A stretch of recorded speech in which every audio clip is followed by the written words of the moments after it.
የ12ኛ ክፍል ፈተና ሊጀምር ጥቂት ቀናት ቀርቷል።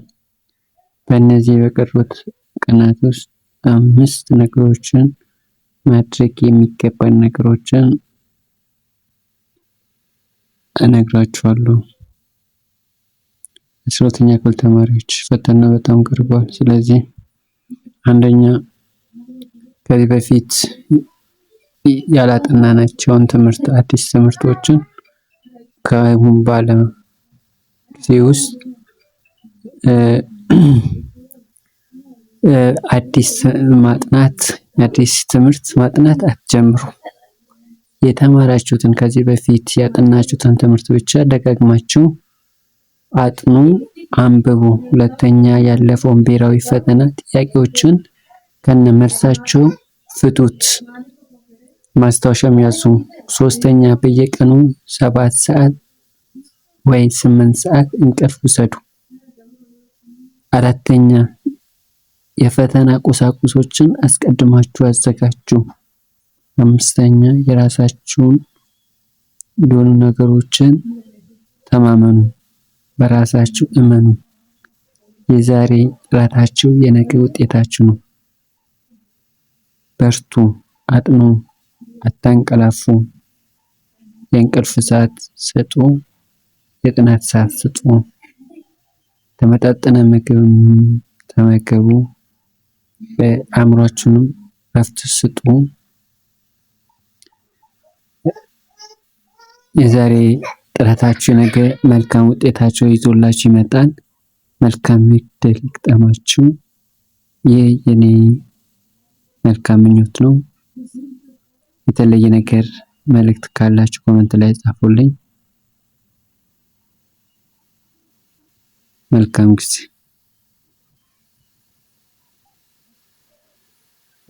የ12ኛ ክፍል ተማሪዎች ፈተናው በጣም ቀርቧል። ስለዚህ ከዚህ በኋላ በቀሩት ቀናት ውስጥ ማድረግ ያለብን 5 ነገሮችን አሳስባችኋለሁ። አንደኛ አዲስ ትምህርት አትጀምሩ። ከዚህ በፊት ማጥናት ያልጀመራችሁን ትምህርት አታጥኑ። ከዚህ በፊት ያጠናችሁን ትምህርት ግን ደጋግማችሁንም አንብቡት። ሁለተኛ ያለፈ ዓመታት የብሔራዊ ፈተና ጥያቄዎችን ከነመልሳቸው ደጋግማችሁ ፍቱት፣ እዩት። ሶስተኛ በየቀኑ ተገቢ የእንቅልፍ ሰዓት ይኖራችሁ። 7 ወይ 8 ሰዓት የእንቅልፍ ጊዜ ውሰዱ። አራተኛ የፈተና ቁሳቁሶች አስቀድማችሁ አዘጋጁ። መታወቂያ ሊሆን ይችላል፣ እስክሪብቶ ሊሆን ይችላል። የሚያስፈልጉን ቁሳቁሶችን መያዝ ይጠበቅብናል ማለት ነው። አምስተኛ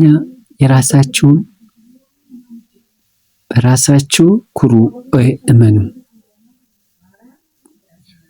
የምታውቁት ያነበባችሁትን ነው ለፈተና የሚመጣላችሁ ነገር ተአምር የሚመጣላችሁ ነገር የለም። ስለዚህ በሱ ተማመኑ። ያጠናችሁ ጥያቄ ፈተና ላይ እንደሚመጣ ተማመኑ፣ በራሳችሁ እመኑ። የሚመጣውም ለየት ያለ ጥያቄ የለም።